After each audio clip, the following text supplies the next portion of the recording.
Ladies and gentlemen, good evening. Welcome to yet another edition of the Lambom Show. I start off today with an apology, well-deserved apology, because of the last 2 weeks or more, I have not been able to run the Monday edition of our show, and the blame is entirely mine. I also want to apologize to the main person who is supposed to be behind the show, BK, who is based in the UK. We have different time zones, and I have had to, delay and procrastinate only at the last minute to inform him of changes. I want to apologize to him, apologize to the audience.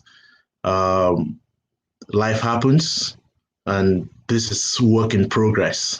Promising we are going to keep to time. We're going to fix up all the loopholes and make sure that if we are not going to be on, we'll inform the audience.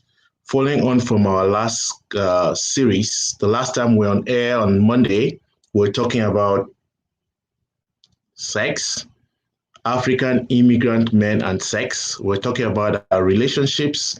We're talking about what is it that is poisoning our relationships, what is killing our relationships, what is disturbing our relationships, and name it.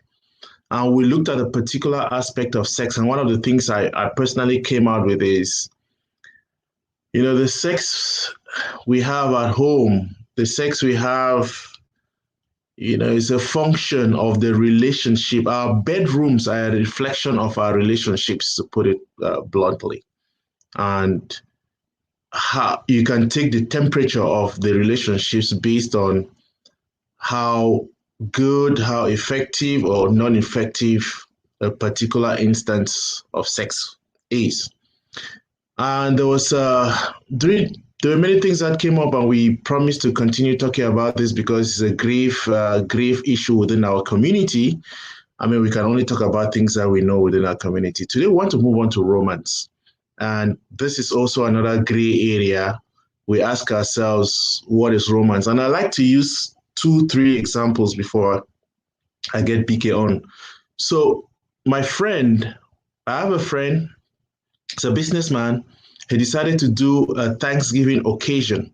Thank God for the many blessings of his life, the many good things that God has done for him. And on the day of the Thanksgiving, he called his wife by her middle name. And the women in the hall were furious. And they said, so romantic. How can you call your wife that? Then that got me thinking. My father, may he rest in peace, always called my mother by her first name, Mary.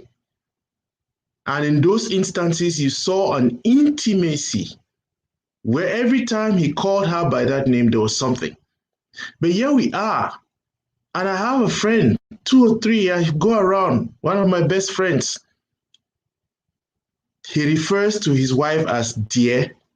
And there are times, because of the frequency in which we speak, he mistakenly addresses me dear because he thinks he's talking to his wife, because it might be he had just finished. And another friend of mine addresses his wife as bae, which is short for baby. But many of us, so are we just being unromantic when we do not use those? I know that BK has insisted here that words have meaning when we give them the meaning that we want them to have. But in the context of this conversation of romance, African immigrant men are said to be very unromantic. I've heard this from many women. Is that true? But just what is romance? Is it what we have shortly before sex? What is it? And how can we improve on our relationships by doing those very romantic things? I was reading an article today, a Ghanaian lady who is based in the UK. She's like, on Valentine's Day, her boyfriend did not even think of buying her a gift and was busy playing games. And a friend had to invite the boy to a shop and together they bought gifts before it dawned on him that he was being unromantic. So, BK, walk us through. Like I said, I apologize because I know that you have been trying to get me on point, which is good. That's why you're a coach. But thank you for coming on. Let's handle this part of our relationship, of our conversation on sex, and let's get into romance. African men just unromantic. I know you are very romantic because you always talk about it. You may just be the exception. Are we just being too general? But thank you for your time and welcome.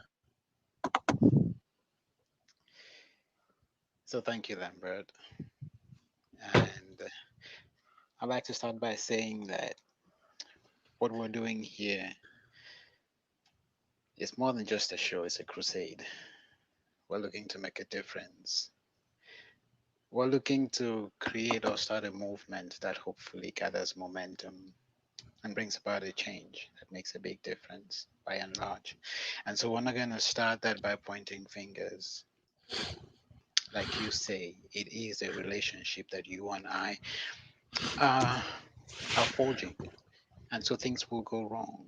So it is gracious of you to want to take full responsibility. It's gracious of you to want to say that it is all your fault and to extend all these apologies to me, which sound absolutely great.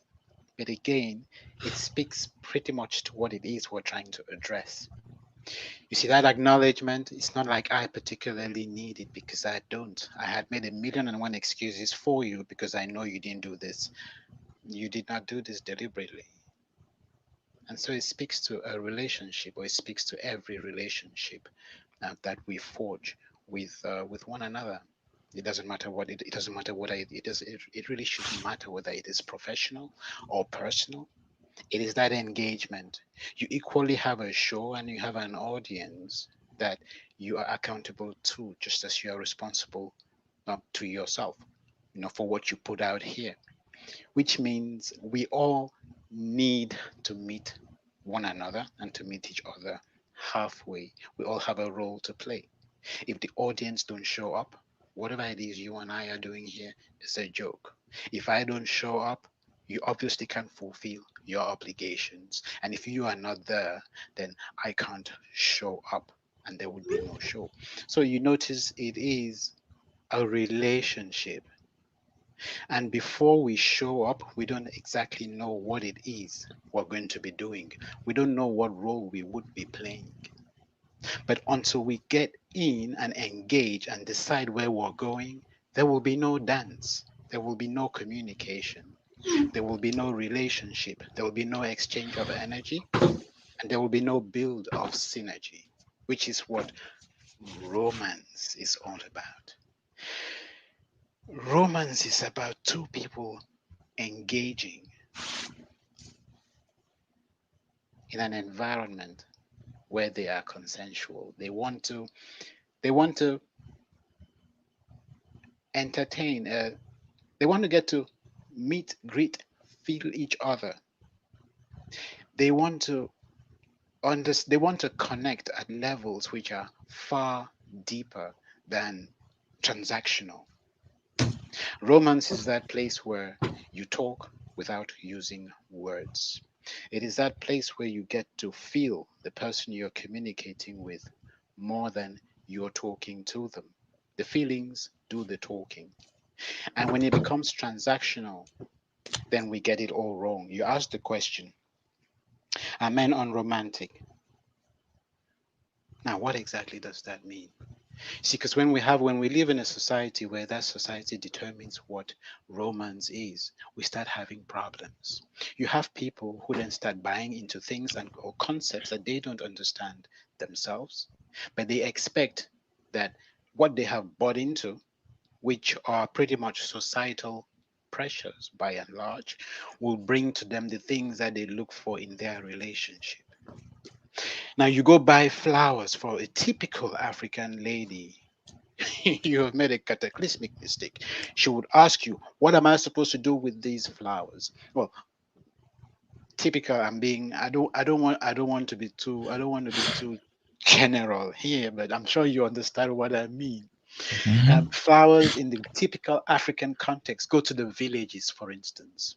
Flowers are not exactly currency, the currency through which you express emotion. They're not the currency through which you tell someone that you love them and you care about them. So if you give someone uh, a flower in the village and you were expressing your love for that person, they would wonder whether to go plant it or whether they will be asking you if they should eat it. What exactly do you want them to do with it?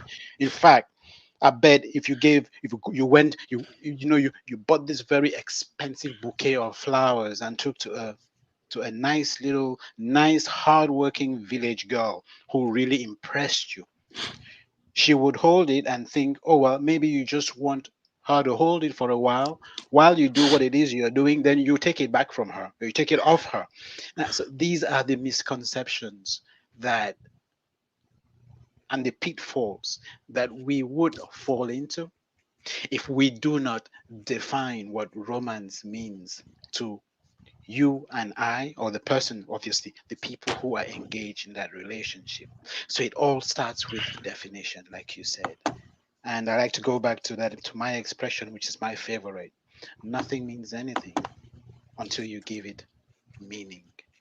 So romance is not going to be, it's not going to represent or encapsulate that thing which society has decided it would be. Oh, he has to get you a card. He needs to get you a gift. He has to take you out for dinner, candlelight, and all of that. To some people, that means absolutely nothing. There are women out there who just want to be in your presence, and to them, that is romance. Now, imagine you're dealing with someone who just wants you in the room with them, maybe a bit of music, and absolutely nothing else.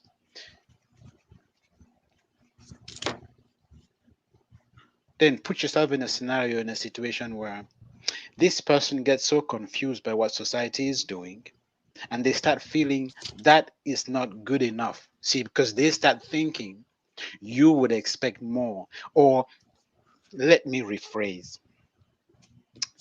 Let's say you and your spouse are in a room and all she wants is for you to be present. But for you, you think because you've been reading all these magazines, you've been reading all these tips and tricks on how to be romantic with your wife, prescribed by society.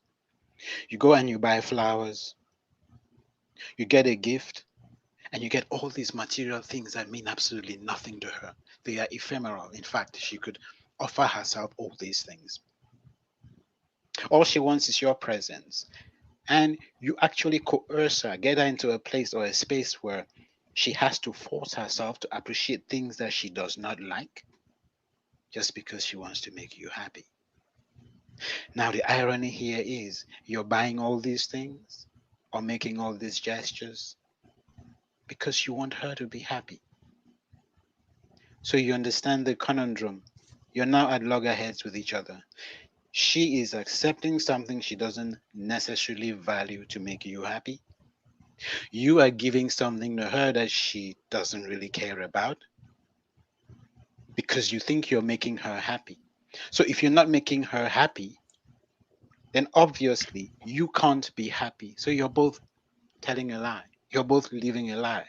And if you're not careful, if you don't get to a point where you actually get to understand each other, the fabric of each other's makeup, and what it is that speaks to you as a couple, then you make these mistakes and they escalate. And before long, you are living a fairy tale, walking and talking past each other, but not really communicating.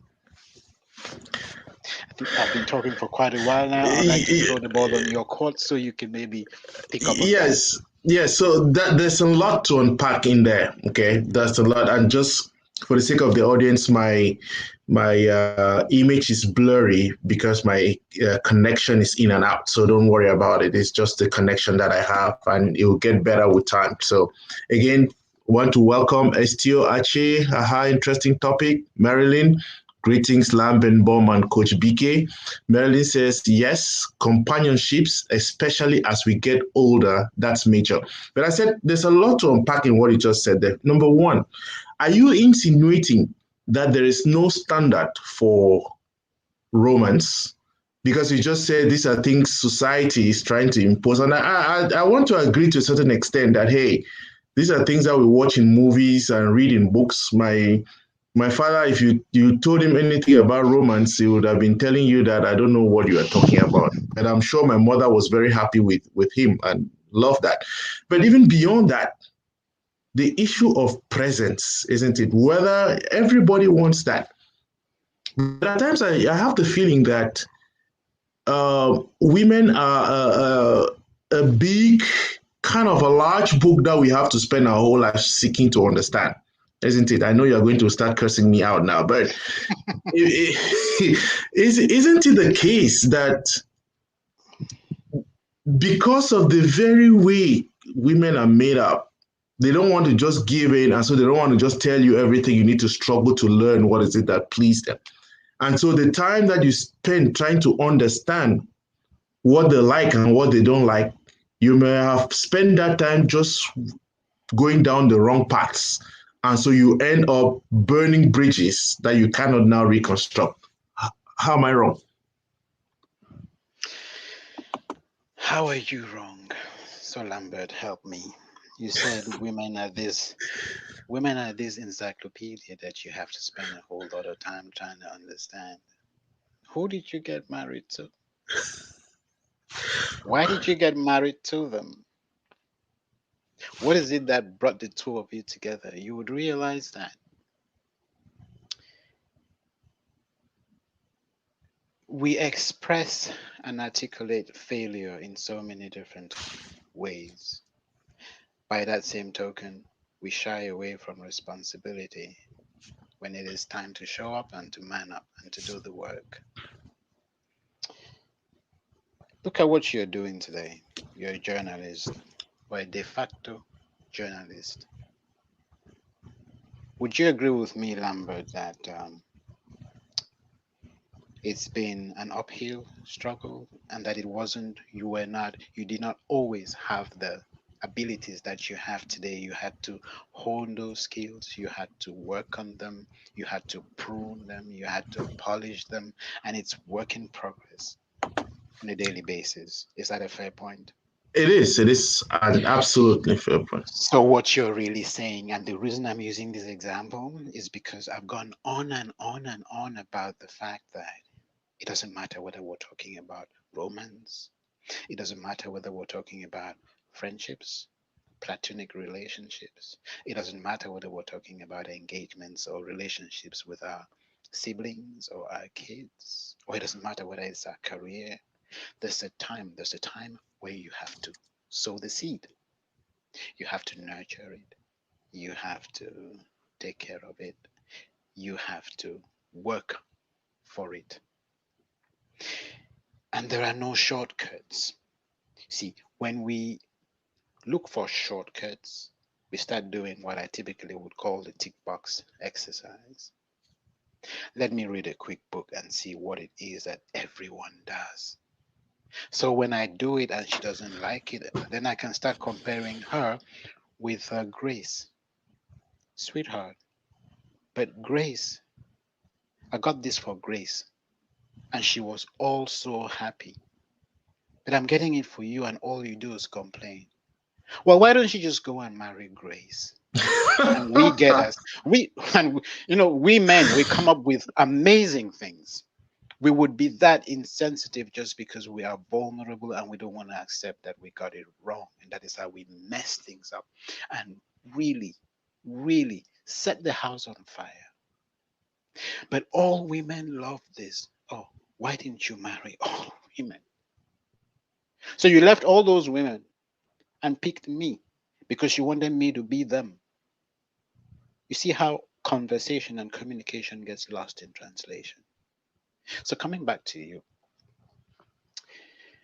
see how much you've invested. Look at those headsets on your head. You could have bought headsets for what? $10. Why didn't you? because of the value that you give to what it is that you do. And so you invest in it. You paid thousands of dollars to educate yourself. It didn't come to you for free. There were times you wanted to give up, but giving up was not an option. See, you didn't complain about this, and oh, journalism is this encyclopedia that you have to go and read, and it's never the same because every situation is different. Or you need to show up this way depending on what it is you're talking about. And oh, well, if there's been a disaster, then you need to talk in a particular way because you want to connect with your audience. And oh my goodness, I did it this the last time, it worked. I'm doing it this time, it's not working. So what is wrong? Oh my. But no, you don't get frustrated. You do what you need to do to get to where you ought to be. And it doesn't matter how you go there, whether you have to trek, catch a boat, take a skateboard, run, jog, you just do it. And you go with the flow until you glow. Correct me if I'm wrong so far. So if you're You're going on to point. invest, so if you're going to invest that much for something that you care about, and this thing that you care about is inanimate, it is just something that brings you alive. It is something that you and I would argue allows you to feel the drive within. It sets you on fire, brings you alive, so you can actually show up and be the Lambert who can set his wife on fire because he showed up like the man that she thought she married. So you do all of this for your career. Why wouldn't you do just an iota of that for the woman you say you love? The woman who can actually give that love back. Journalism will give you fulfillment, but it can't talk back to you. You have to do it right and get it right to feel it right. Doesn't matter whether it is journalism or it is the woman you love. And so when we try to skip that step of relating, of engaging, when we fail to create an environment where romance can grow, you see, because romance is not the things that you get. Romance is an environment, it's a set of conditions that will predispose to what it is you get. They will define what it is you need to get to complete the sentence or to complete the scenario or to build that construct. That is what romance is. What is your love language? What is her love language? What is it that appeals to her? What is it that appeals to you? What are the overlaps? What is it that makes you come alive? What is it that makes her come alive? And this is where the power of perception and observation kicks in. What are those things that you notice that when you do, she pays attention? And what are those things that she would notice that when you do, or when she does, you pay attention? You see, because this is a bit of a conundrum, because you can't know someone who does not know themselves. If you're waiting to study or to learn from them who they are, it's a bit of a twisted one because what we say is who we would love or like to be. What we do is who we are. And there is a big difference. I'll say that again because I think it is important. The things we say are the things we desire. It could be people, it could be things, it could be situations, it could be circumstances. But when push comes to shove and rubber meets the road, the things that we do communicate who we are. And so if you're perceptive, you would notice that it's not everything that your spouse says to you that is actually what she loves. She may think she loves something, but she doesn't really love it. She doesn't really like it. She's just trying to fit in with the Joneses. And you may notice that when you give her that thing, the response is not as much as it is when you do something which is a lot smaller, even less significant. But then you notice that there is this glow. For instance,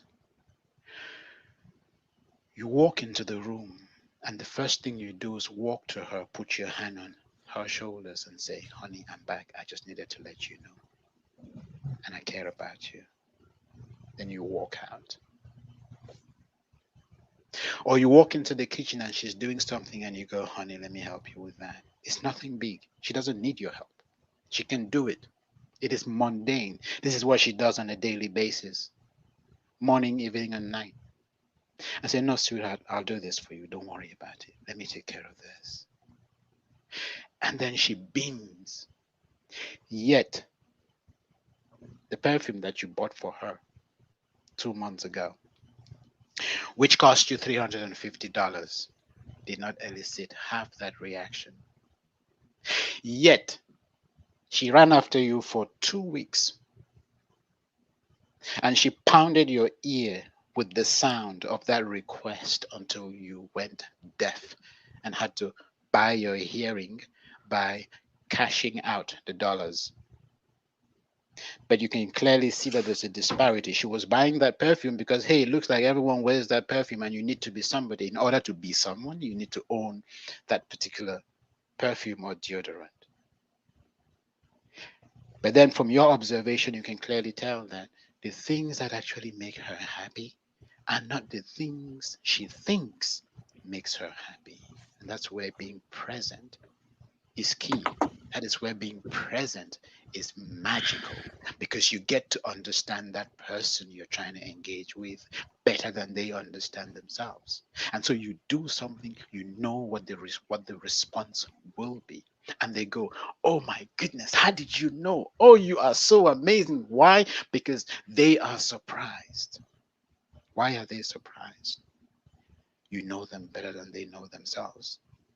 So if you go trying to learn about something from someone who doesn't have a clue who they are, because if I started asking you, if I asked you this very minute, Lambert, who are you? You would struggle. Oh, of course. Exactly. But guess why? Because you are no thing, as in you are not a thing, and you're nothing. And that is freedom in and of itself. See, you're in that space of being nothing, that space of not being a father. So, of course, you are a dad when you relate and engage with your kids. You're a husband when you relate and engage with your wife. You're a teacher when you relate and you engage with your students. Now, if you're not doing any of that, then who are you?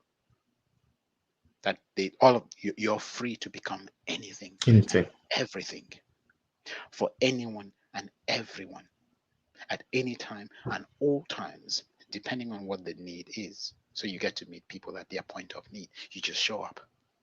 You don't let your title, you don't let your accolades, you don't let the size of your bank account, you don't let the color of your car get in the way of who you are. See, because if you could manifest all these things, what does that tell you? You are bigger than those things. So when you use those things that you manifested to define who you are, then you're selling yourself short.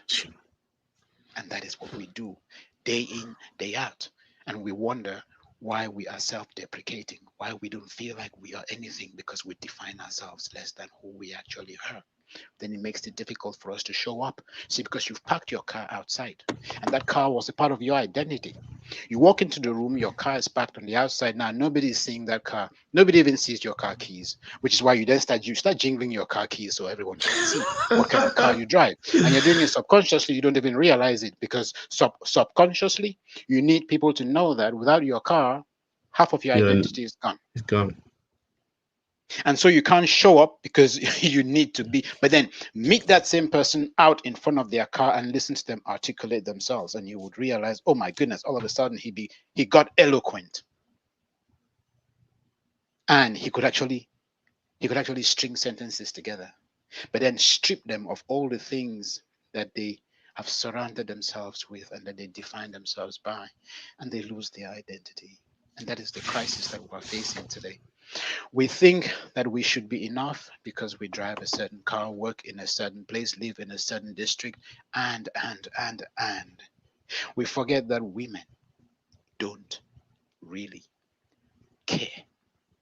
When a woman loves you, I mean, a woman who truly loves you doesn't love you because of or for what you can give her. They love you for your ability to be there. Because think about it. You're married to this woman who goes to work and she earns a salary. So, what does that mean? It means she can take care of herself. She can put a roof on her head or over her head. She can afford 3 square meals a day. And she has a paycheck to maintain that cycle. Now you're killing yourself trying to provide a roof over her head and thinking she would really appreciate it. No, she can do that for herself. So if you make it your priority, you're doing it for you because that is what is important to you. Now you don't project your needs onto her and expect her to acknowledge them. Well, she may acknowledge them, but do not expect her to go down on her knees and praise and glorify you for things that she can give herself. Oh, yes, for things that she can provide to herself. What she wants from you is your presence. She wants to connect with you and she wants to love you and she wants to be loved in return. So you see, when there's that disconnect, we have a problem. And if we have that kind of a problem, you're disengaged, which means you talk past and you walk past each other. You never really communicate. That is romance out the window. Because if you can't have a simple conversation, which depends on physicality and whatever it is you're dealing with there and then, things that you can see, tangibles, how are you going to have a conversation when it comes to feelings, where you actually have to be vulnerable? So, if you are just joining us here on the Lambom Show, and I'm with Coach BK, we're talking about African men and romance within the context of rehabilitation, mental health, and our relationships. There's a lot again, just with what you said, presence. And I'm thinking, so when the relationship has turned sour, the presence is no longer meaningful. Romance is out the window. How do we begin the journey of rehabilitation? And again, I believe what you described there is within the context of either some new couples who are coming in, some good people who are, they have this thing. Because you seem to put the burden, and I understand that's our topic. You seem to put the burden so much on us, the men. How about the women? Because there's a presumption that women are by nature romantic. But in all that we have said for the last two shows that we had, this is supposed to be a dance. Okay, so we move together, we understand the steps. Okay, there's a beautiful expression which I learned when I was doing some theology is the man gives in a receiving way and the woman receives in a giving way. That's that dance that keeps on going. Okay, both of us are giving and receiving at the same time. But it seems as if in this instance, and I think it's also part of what society has done to us, the burden is put on the man to be the one to be perceptive. Okay. Maybe we don't do enough of the perception because we men, we tend to do what? Reason a lot. Okay. We use our heads to love while the women are using their hearts. And I think that we, again, need to learn that aspect of how in giving we are also receiving and not just expect that because we are giving, therefore we are the ones who are supposed to control the dikes. Does that make sense?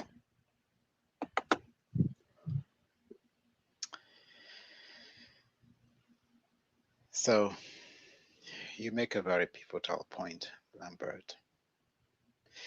The question that I'm going to ask is, see, you say I'm putting a lot of pressure on the men, bringing a lot of pressure to bear on the men. Now let's look at a typical relationship. Let's look at perception. Of course, from perception, we'll look at perspective. So perception is looking at things from my angle, from my point of view, which is all about, which is me centered. I love the expression that you that you made. You articulated it so well. Men receive, or was that give by In receiving? it. Yes. Okay, yeah. Men give by receiving. Exactly. Let's deconstruct that. Do you realize that actually means men give to receive, as in the woman has to put him in a place where he feels comfortable enough to give? Absolutely. All Absolutely. right. Okay. Now, here's the problem: the women are usually already present. Why do I say so? In a typical relationship, when the man comes back from work in the evening, what does the woman want to do? And what does the man want to do? The woman wants to connect. She wants to sit on your lap. She wants to sit next to you. She wants to talk about her day, not because she wants solutions. Just by you listening to how her day went, she will find her solutions and you'll be the best man on the planet. But no, your eyeball is on that TV, that ball game, or on Donald Trump and his next, or you're multitasking. You who never multitasked a day in your life, all of a sudden you're multitasking. Who do you choose to multitask with? TV and wife. Who did you get married to? It's amazing. The competition it is skewed. The TV gets more attention. That flat screen gets more attention than your wife does. So why? What it is? What exactly is it I'm saying? Where am I? Where am I coming from? The woman is usually typically already present. We know that from the onset, from the outset. Women are intuitive. They intuit their way around things. They just know stuff. And that is what nurturing is all about. So your wife knows what you are going to need an hour or two before you know that you're going to need it. And she brings it to you. That's typical of a woman. It's typical of women. And you ask, why am I bringing pressure, putting pressure, or bringing pressure there on the men? It's because in a typical relationship, I'm not talking about a relationship where two people are trying to survive off each other. That's not what I'm talking about. That is that is uh, that is contractual prostitution. So Okay. I'm talking about a relationship where two people come together because they actually fell in love and they felt something for each other. You would notice the woman wants to build a home. And there's no way you can build a home by being absent. See, because before a woman walks into that structure, it is just brick and mortar. It is a house, albeit a well furnished house with expensive furniture, state of the art, top notch, but it is all brick and mortar. When that woman comes in, it is her touch that converts, churns, and turns that place, molds it into a home. And people come into that place and they feel at home. You know, when you come into a place, you walk into certain houses, you just feel at home. Not because somebody said welcome. No, the house does the talking. The atmosphere is just great. The vibe is loud and it communicates clearly that there's someone in charge. And that's usually the woman. So when you come into a home, you walk into a house, you don't feel welcome. Already you know that there's a problem between the man and the woman, the couple. It's not working. Because very few men can turn a house into a home. I'm not saying we can't. Very few men can do that. It's for the simple reason that we are not nurturing like that. And society does not favor, does not encourage an environment where we would take up or elect to learn to be more nurturing, because nurturing requires feeling. Feeling requires expression, and expression necessitates that rare ability to say, sweetheart, I love you. Oh, honey, I'm sorry. I really messed up. I don't mean I'm sorry, but I don't mean I'm sorry. The other day, I'm sorry with an excuse. No, I mean, I'm sorry. I take full responsibility. Forgive me. That is what nurturing is. Or that ability to shut up. As in, she speaks, she vents, she tells you what it is she doesn't like. She tells you where it aches, how it aches, and why it aches, and how you have done nothing about it for the last I don't know how many years. And Lambert, you just shut up and listen.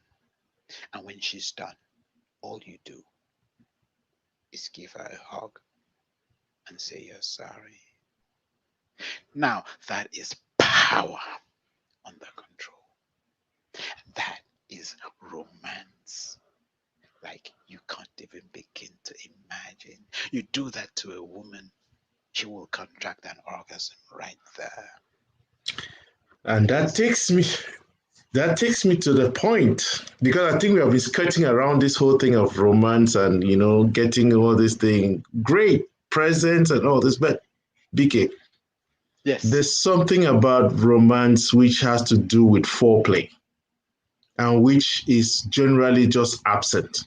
And I'm reading again that I don't think that is something that you were discouraging, but you are reading experiences of people, and they're like, the day you are going to have sex, you feel like having it, you should prepare your wife from the morning, isn't it?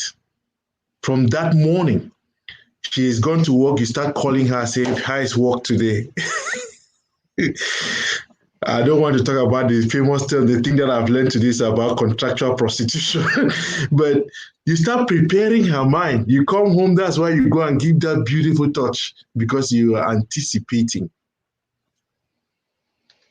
But I think because we live in this world where everything is fast paced, and you put it well, that the technology has kind of replaced, taken out that presence whereby the man is on the phone, he's on the TV, and then he just wants to rush in, finishes what he wants to do, and off he's gone.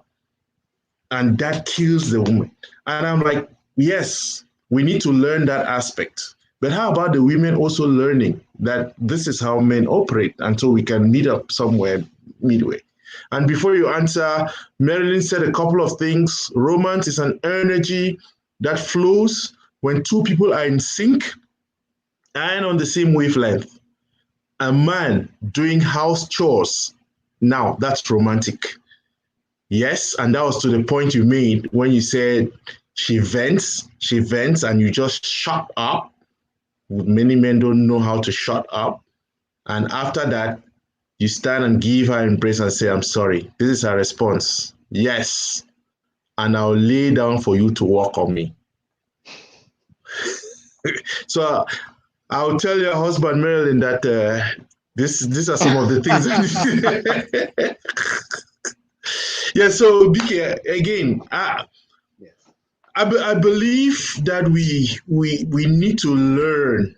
I mean, here I'm talking about the men. I'm talking about us. There's something about our ego that prevents us from learning that nurture, that aspect. There's something about our nature that is preventing us from nurturing ourselves. And there are some men who are very caring. It comes to them so naturally, isn't it? But for most of us, it is something that we need to learn. Romance is not just about the gifts, and you put it so well at the beginning. You can give her a flower, and that's not, even though she asked you for that flower, that's not really what she needs. You need to be perceptive. And all I'm asking is, can our women too not be patient with us, and actually hold our hands and teach us this straight? That's a very good question, Lambert, and I think they've tried and they've forgot. In fact, they don't know what to try anymore. You see, you can teach someone who's interested in learning. In fact, they say true leaders don't lead, they are followed. When the student is ready, the teacher shows up. We don't want to learn, we are afraid of learning. The reason is simple, very simple. We live in a world where the man is seen by and large as the provider. The man is seen by and large as the breadwinner, regardless of whether or not the man and the woman both work. He is seen as the head of the family. He is seen as the one in control. He is seen as the one who's responsible in case things go wrong. Very few men understand this responsibility. They don't understand that being in control means being in self-control. Because if you can control yourself and if you can become the change that you seek, then the world will bend over backwards to serve you. But the moment you try to make the world jump because you said so, the world will resist you. And when that happens, you start losing control. The more control you lose, the more stupid you feel. You feel insignificant. You feel like you're not good enough. And how do you overcome that? By exerting the very thing that is counterproductive, even more control. And that's where anger then kicks in. But why do we do this? We do so because normally at work, which is the place where we normally, well, work is the place we would normally feel at home. We would feel at ease. We would feel in control because we know what we need to do. If I do A, I get B. If I want to get promoted, I'll do this, and this. I'll have a conversation with A, B, C, and D. At the end of that, I'll have certain deliverables, which will become my outcomes. They will build towards the synergy that makes a goal or a couple of objectives that build into a funnel or a pipeline to become a goal. Now, once that is or comes to fruition, materializes, I get promoted. There are no ifs or buts. And if it's not working here, then hey, there are many other opportunities out there. I will grow vertically or laterally. I am in control. I know what is happening. I know what I need to do. So move from here into a relationship setting where, as we said a while back, what you did this morning, you can repeat this evening. And although it works so well in the morning, it will be a recipe for disaster. You would fail cataclysmically if you repeated that same thing in the evening. Although the situation, the circumstances were all the same. Well, you forget. In the morning, the sun was shining. Now the moon is up. It's a completely different setup, completely different environment. Your wife is releasing completely different hormones. So what you did was good for sunshine. What you're doing right now is not good for moonlight and what it does to her body. This is just to say that no two situations are the same. And we men will get frustrated because now we need to go back into the classroom. We need to roll our sleeves. We need to pick up the pieces. We need to humble ourselves. And that's the word that we don't like to hear. But we need to humble ourselves and realize that we may not get it wrong. We will get it wrong. It's not like we will eventually, we might make a fool of ourselves. We will make a fool of ourselves. And this is where the man who has not lost the child in him will reign supreme. Because that ability to be childlike, to laugh at yourself in front of your wife and raise her and make her understand, hey, look, sweetheart, without you, I can't do this. Let me just make it, put it clear to you, put it out there. Without you, I can't do this. Trouble is, most men killed or kill subdue their childlike nature, and feed their childish nature. They recruit who they were as a 2-year-old when they used to throw tantrums. That is childishness. That is what we recruit into adulthood. And that is who engages or comes to light, represents us when we're dealing with our wives. It is that side, the tantrum player, that protects our vulnerability. We hide behind it. We don't show our vulnerability. We make her wrong we make her responsible for all the things that we do wrong. So if I'm not ready to show up, it doesn't matter how and to what extent this beautiful woman wants to help me grow. In fact, the more she tries to help me grow, the more I feel like I'm stupid. Wait, hang on a minute. I'm supposed to be the fixer. I'm the one who's supposed to know stuff around here. All of a sudden, you're the teacher. So what's my role? Did I just become redundant? Now, how does that make me feel? Like I'm useless. Now, if I'm feeling useless, how can this woman love me? Oh, no, no, no. I need to take control here. Do you see how that cycle feeds on itself? It's a negative feedback mechanism, and it's a recipe for disaster. That's why we are so headstrong. That's why we are, for the most part, hopeless. We need help. Shall we pray? So, unfortunately, we can't. But BK, Yes. let's let me go to a part where I've never had the opportunity to because of the nature of this program. Right. Let's go there. Let's go to the physical. Sure. When it comes to this aspect of romance, because you find a woman who complains that she has never had orgasm, and those who say they have had orgasm and it's an orgasm that is, you know, I've never had this feeling, Mm-hmm. and they are trying to let the man know that, listen, this is where I need you to come in and do something, isn't it? This is how I would feel. And I'm thinking of things that we have not been used to doing. We come from a culture where you are not used to going down on a woman, you're not used to a few other things, isn't it? And just in case, because unfortunately, my daughter normally watches, so that's why you hear me using these words that are not, maybe she's not on today. But you get where I'm going to with this.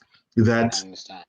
there is a physicality that is involved in romance that needs the presence, and that presence is in such a way that it is not just by you being there, but being there in a way that awakens, call it, that fire in the woman, that she's able to, get into that dance with you, isn't it? I always love that image that you presented of sex as a kind of a dance. You don't just get to the floor. You go take her, you have to walk with her, you spin around, and before you know it, both of you are. So I don't think there's a particular way, but I think that again, just like I said, there's something about our nature that, and I don't want to say nature as African men, some stubbornness, that childishness, if I may put it that way, that prevents us from going, well, this woman is asking me to go down on her. How is that possible? How do you deal with that? And that's not a problem. You see, women, it's not news to you, it's not news to me that women will ask for everything under the sun. It doesn't mean that they want any of what they're asking for. When a woman is desperate and she's exasperated and she's frustrated, she will ask for all kinds of ridiculous things. And all she's trying to say to you is, Lambert, you're not present. Lambert, you're not listening. Lambert, I don't feel you. Lambert, where are you? Lambert, I'm here. Can you for once listen to me? And you're like, but I'm listening. This is what you said. This is what you said. And this is what I propose you should do to fix it. And then she goes, oh, she gets a bit more frustrated because all she wanted was your presence. Marilyn said something about wavelengths and frequencies. See, um, if you show up and you really engage and you really connect with this woman, She will feel it going down or going up or going sideways. Doesn't matter what you want to call it. Because when you truly engage and you connect, that energy takes a life form of its own and it goes where it needs to go. You will do things you didn't plan to do because it is driving its own self. What do I mean by this? Let's talk about hunger and thirst. So, Lambert, tell me, you go to the kitchen and you're hungry. What do you do? Do you drink water or do you look for food? Definitely look for food. You go to the kitchen and you're thirsty. Do you look for food or do you drink water? Drink water. Exactly. Do you realize that you don't even think? So when hunger strikes or hits, you just start moving to the kitchen and you gravitate towards the thing that's going to meet and satisfy and gratify that need, true or false. True.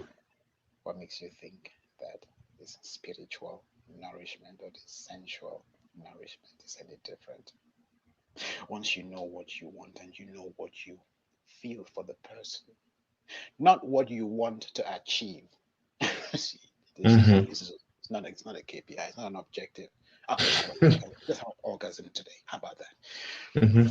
Yeah, we'll plan it. The first half, then the second half, then by the third quarter, then yeah, then yes, and that's it is that is too mechanical. It doesn't work that way. And you made a statement. Someone who's not had the experience tells you, oh, they want to have that experience. By the way, do this, so I can have that experience. Now, if you've never had the experience, it means you don't know what it is you're going to feel. You don't know how you're going to feel it. You don't know how it's going to come about. How can you pretend to be an authority in it? You notice you've jumped everything and you're focusing on something you can't even define, something you can't put a finger on. It doesn't mean you shut her down. No, you don't. You say, of course, let's go there. But then you focus on the dance, you focus on being present, you focus on connecting. And you see, that experience is not going to come from both of you deciding on that one day that, oh, cool, let's make this happen if you don't have a real relationship between the two of you. It's something that it is a culmination of events that trickle over time, the little niceties, the good morning that you say on a daily basis, not just on the day that you're planning to have the big action. See, because women will read you like a book. You wake up every single day, you don't say good morning, and all of a sudden you're like, oh, good morning, sweetheart, how are you? Okay, what does he want now?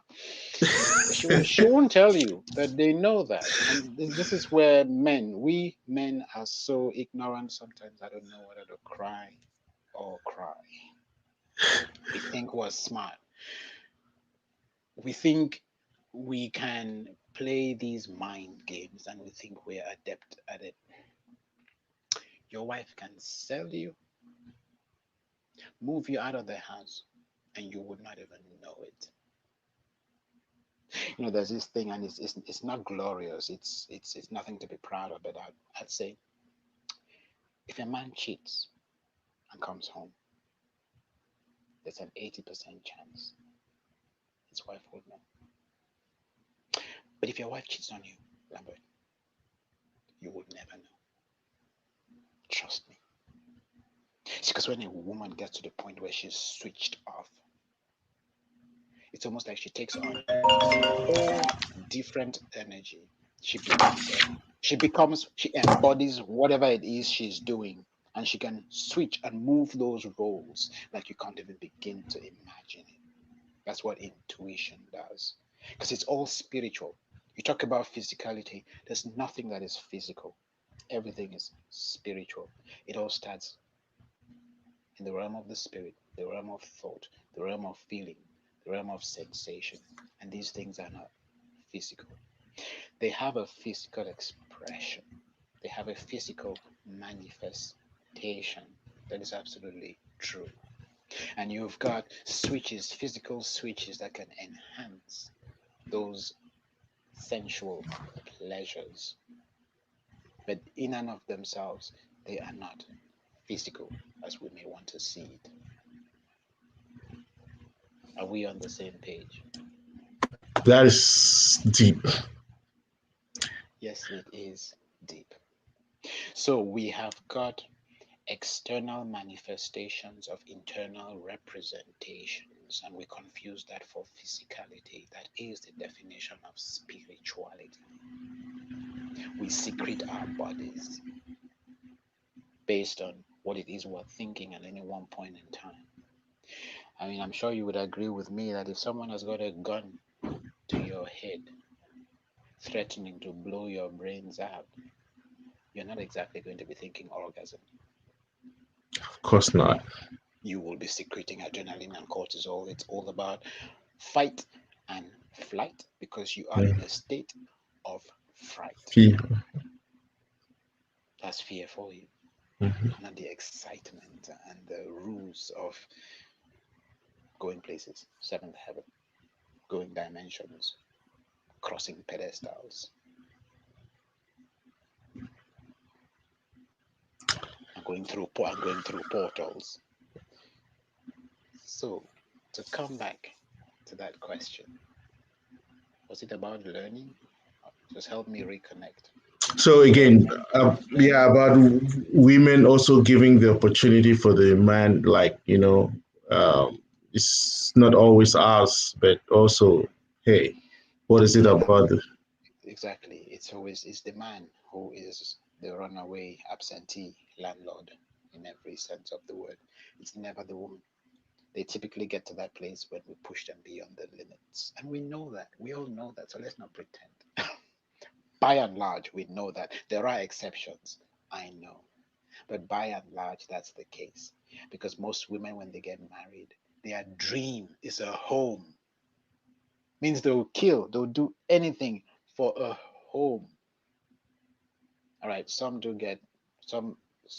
men like women confuse the institution for a status symbol, which is a decrepit idea. It is sad, but that is part of the learning because life in and of itself is set up such that it will force us to learn the lessons we need to learn in order to blossom.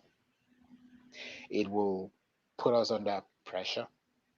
It will visit us with stress, get us in a state of duress and distress until we discover what it is we're trying to protect or hide that needs to be dealt with. Until we get to the source of that energy that needs to be resolved, that thing that we're resisting, doesn't matter what it is, it will come out. And that's what women are there for, to nag us until we face that demon. Wow. So I think, I mean, we're in the 1 hour match. I'll say that there's a lot that we'll continue to talk about the romance, and I have come to believe that the secret to successful relationships is on nurturing our ability to understand what sex is, romance, and all that. Okay, that's my personal belief, because I think that most of the problems we have rotate around some of these things. We think about the fact of the money, but it's all about that power. We think that we have the power to be able to control, and I'm happy the way you put it. Our childishness shows up when we are supposed to be nurturing our childlikeness, our the fact of being kids. That ego, okay, the ego is what is pushing most of us to blow out of proportion and not do the one thing. The one lesson for me today is about presence. You need to be present, and it's not just that physical presence. You could be sitting in a place and you're absent-minded, you are not there. But being present to the person and with the person with whom you are building up this relationship. And again, I've been talking a lot about nature and nurture. Is for us to be able to nurture these things so that our relationships can get better. And I'm sure in nurturing this, our sex lives will become even more better. Yeah, I'll BK, I think that I'd like us to close if you don't mind, but it's up to you. No, it's fine. We can go, especially if we have any questions or comments that you'd like us to look at. Uh, Before we jump onto the comment section, I just want to add something to what you said, or to the question that you asked. Women helping us to get to that place. sure you would agree with me. Going back to what Marilyn said, wavelengths and frequencies. This is the substance of environments. I'll say that again. So wavelengths and frequencies. This is the essence and the substance and that which makes, creates, and defines. So your environment will determine what wavelength and what frequencies you two will be operating on. And the English word for that is the mood.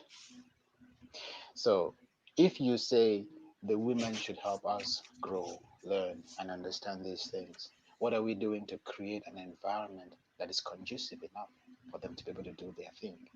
The stage has got to be right. Are we doing any of that? And if we're not doing it, do we expect them to perform miracles? So I always say to myself, if there is a dispute or a dispute between two people, you don't want to do the he said, she said. You ask the question, how do you start resolving this issue? So my approach, for instance, if I was dealing with a couple who were having relationship problems, it's not the bedroom just doesn't work. No, it's not the bedroom. The bedroom is fine. It is the relationship that doesn't work. You don't relate outside of the bedroom. It's not a miracle. Don't think you're going to relate in the bedroom. You will use each other to satisfy one another's carnal desires. Point blank. So you are using and abusing each other in turn, and everyone is taking turns at it because you want to satisfy a certain hunger. It becomes very transactional. It becomes very functional. There's absolutely nothing to it. There's no feeling to it. It does not galvanize the relationship. It does not exchange the energy to build synergies that takes both of you places, that brings healing to the relationship, that makes both of you wake up in the morning and just want to be there for one another, or for each other, not one another, sorry, and be there for each other, or go out and just conquer the world because you know that you've got someone you can come home to, someone who has your back. So that is absent. So how do you deal with two people? So it's good that we slowly start introducing talking therapy into this whole conversation in the grand scheme of things. So when you have two people in a situation where they're struggling because they've moved so far apart, they don't know who they are deep down on the inside anymore. They've lost their own identity and they're looking for their identity in the other person, or in things that are outside of them, as opposed to focusing on that which is them, which is within. The fact that what defines you and what defines me is love, the concept of love. You may be Lambert, as in you may be a radio. I may be what? A phone.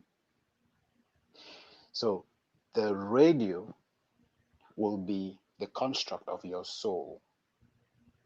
My soul, its own construct would be that phone. What are our spirits? The spirit is the energy that drives the soul. See, your soul is what gives you these particular capabilities, these particular inclinations, predilections, and affinities for the things that you can do, things that you're good at. Your spirit is pure love, pure energy, and that's the battery. You take that battery, you feed it into the radio, which is Lambert, and Lambert talks. Or you prop it into the watch, which is BK, and BK tells Lambert the time. Now notice you and I are interacting. I tell you the time so you don't show up late, and we're building synergies. See how that works? I'm glad all of this happened because now it's all coming together. If we keep communicating, we use the spirit, which is pure energy, light. It goes through the soul, which is what gives you and I our specific, unique abilities and capabilities. And when we engage and interact, we build synergies. You're showing up on time. We're doing this thing the way we're supposed to do it. I am not mucking up you, and we get everything. I too show up on time. Well, of course, I am the watch, so it goes without saying. In this particular context. And what is the body? The body is just the vehicle. It takes us from point A to point B to allow us to do the things that we need to do and to do it effectively, efficiently, and optimally. Now, so two people who have lost their sense of identity, where do they start? The one question is not give me your side of the story, give me your side of the story. You see, because at that stage they're both at war with themselves. There's an internal conflict on the inside, and this internal conflict is dis-ease, lack of ease. When you put this and ease together, you got disease. Starts with stress, then disease. That disease state, and that is what is from that state that all ailments, it doesn't matter which one it is, they all come from stress. When the body is under stress and duress, it can't protect itself. So there's that inner conflict. But then, so you have this conflict in these two people, and they are looking to crucify the other person because each person is defensive, not because they think they are right, just because they are so vulnerable, they can't take a beating anymore. So you don't want to make the mistake of asking A, tell me your side of the story. B, tell me your side of the story. No, A will just try to prove to you that B was wrong, and B will just try to prove to you that A was wrong. And even if you're objective and you tell B that, hey, but B, look, A is saying stuff that is really true here. Next thing A tells you, well, of course you're supporting them. And if you're a male, yeah, of course, how wouldn't you support the man? And if you're a female, of course, how would you?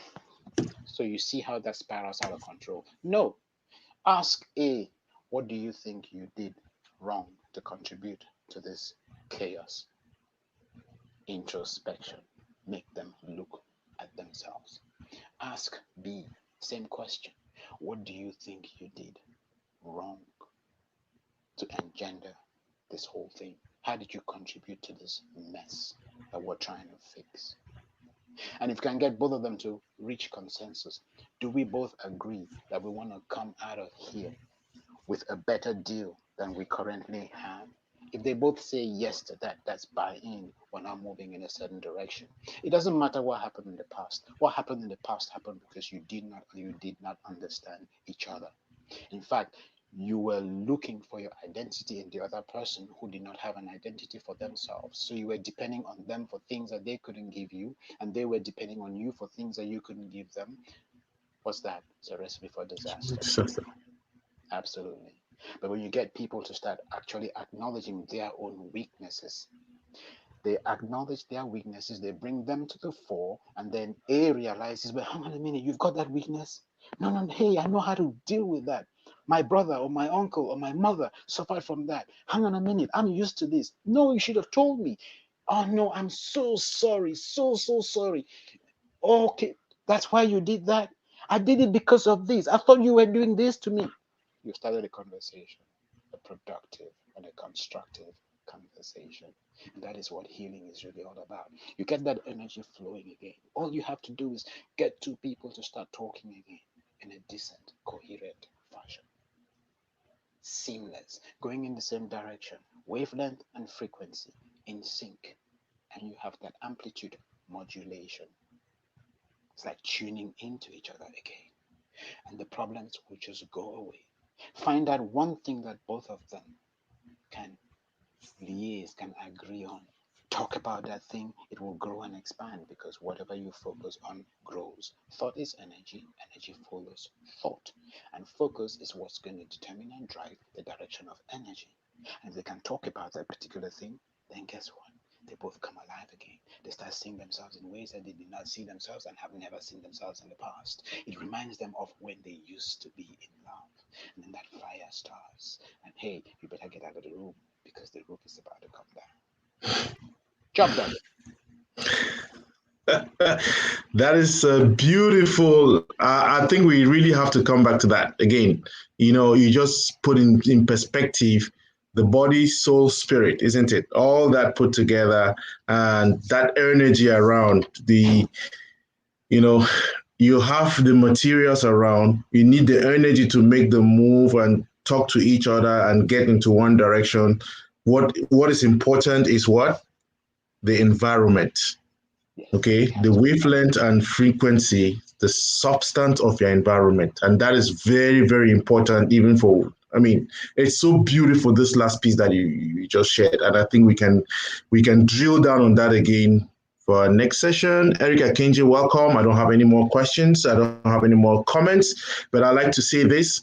At the beginning of this show, I apologize that we were not able to show up. I was not able to show up for the last 2 weeks. It was not the coach, it was me. And I have to man up to that because I have to identify with the child in me. And I think that we have agreed, let's keep it. When we are going to be on, we are going to make sure that you know well ahead of time. If the show is not coming up, we'll also make sure we apologize. We'll try to keep it. And after, I think BK and I are going to put out something to explain. I mean, just to say, hey, for the next 2, 3 weeks, when are we meeting? And we agree on that. I want to thank all those who are on today. It was more about romance, and again, it was about presence. We need to be present. Men, let's learn to be present. The problem is we are physically present and we are multitasking between the TV set, the phone, and our wives. I personally know that I have to learn how to drop my phone at the door and just be present. It's a great lesson. It sounds odd, but that romance is not just what happens in the bedroom. There's a lot. And I think that that's well put. It's a presence that generates the energy that you need in order to accomplish whatever tasks. Big, any last words? I think we have pretty much covered it all for today. I would have wanted to touch on comments if there were comments or questions, but if everything is covered, done and dusted, then I can only look forward to our next engagement. And I just want to talk to the whole thing about an apology, because it's another thing that plagues relationships. Oh, you did not apologize to me. When we get to a place where we depend on an apology to feel who we are or to have an identity, then we don't know who we are. It's all good that you apologize to me, but then the question I ask myself is, um, what does that really mean?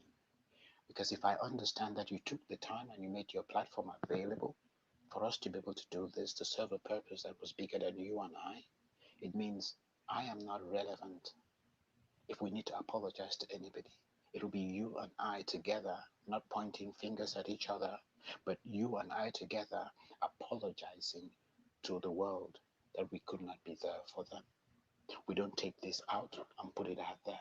It's almost like saying, oh no, we can't deal with this. No, we can, and we are responsible. You don't fail. I don't fail. We fail. And by the way, the only time we fail is when we give up. As long as we don't show up. And then we sort out whatever it is that we were struggling with, that we couldn't put together, and we show up and have a great time. Now that is a relationship, because this could have gone so many ways. Because this could have gone so many ways. Oh Lambert, how dare you? Oh, by the way, this is my. Do you know that this is and then all of this goes down the drain. So what were we about? These things will happen to test your integrity and to test my integrity, to make us realize who we truly are. Were we doing this thing to self-serve, or were we doing it to serve the community? And you would notice that this between you and I, we have a relation, a friendship outside of this. Then we have this engagement, which is no different because we bring our friendship in here as well. And this could be you and your spouse. It doesn't really matter. The engagement remains the same. What did I want to say that is so important? It is the fact that if I know deep down in my heart, I understand your intentions. I know why you're here. You've made your platform available for us to do what it is we are doing. It means if you don't show up, something of necessity is wrong. There is something you're dealing with that is way above the scope of your competence to handle, and it prevents you from being here. So my own reaction should be, my response should be, hey Lambert, I hope you're okay. And I'm sure you will testify that that is exactly what happened every time you did not show up. Lambert, I hope whatever it is you're dealing with is nothing too serious. Just take care of it and let me know when we can sort things out. And it didn't happen once. You got overwhelmed many, many, many times. That was reason for me to be stupid, to claim that I was being used and abused, to claim that or pretend that I had lost my patience, or to pretend that I was being disrespected. No. How am I being disrespected when you are the one going through pain, trial, and tribulation? And this is your show as well. So you have everything to lose because I can jump on Mindset Boulevard and do this same thing. Nothing stops me. So these are the concepts in life, role reversal of sorts, where we do not really understand. We don't understand the way life works. It's an opportunity for me to actually reach out and say, hey, Lambert, can I give you a hand? What is happening here? And then you come out of there and you're like, oh my goodness, I really truly found a friend. And this could be your spouse. It will be the exact same thing. And the one or the other will feel like they truly matter. And that is the test of a relationship. That is the test of the bond. What happens when push comes to shove? When everything is going south, that is when the truth comes out. That is when who we are shows up. And it shows up, it is, so the whole intention is not to break us, it is to shape us and to make us. And if we don't understand that, we start playing these ego games. How dare you this? How dare you that? How dare you the other? Then everything gets lost in translation. We create all these layers of problems on top of something that was a small thing that could have been dealt with if we had simply communicated. But oh no, I was entitled to my apology. And why? I'd had a bad day and I was looking for someone to take it out on. So I'm making you apologize for the mess that I've created out there and got rebuked for. But you will never know that because I will never tell you. I use you as a handle and an outlet for my frustrations. But because you're down in the dumps and I'm kicking you while you're down, you don't realize it. And so you apologize. And then it becomes a habit. Then I use that on you every single time. Oh, the other day you did, whenever I'm in the dumps again and I've been smashed and battered and bashed, I make you apologize for it. And that's the cycle that happens in our homes as well. But if we don't pick these up and stop them in their tracks, disaster in the bedroom. And then we think, oh no, sex is not good, and oh no, I don't like sex. Love making is not good, and that whole relation, that spiritual bonding, is not happening. No. The bedroom is fine. The problem is happening out here, the day to day. How you deal with challenges that show up. Do they bring you two together, or do they move you apart? And that is a question you should be asking. And on that note, I know if I keep talking, we'll be here tomorrow same time. Thank you. And to add anything will be subtracting.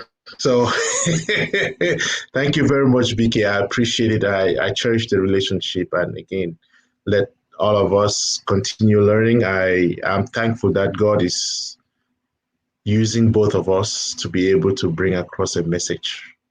Again, I'll see you all next week. Same time, same frequency. There's been a change of time. So now it's 6 p.m. Eastern Standard Time, which is going to be 10 p.m. GMT. 6 p.m. Eastern Standard Time, 10 p.m. GMT. Until then, thank you, ladies and gentlemen, and you all have a good evening.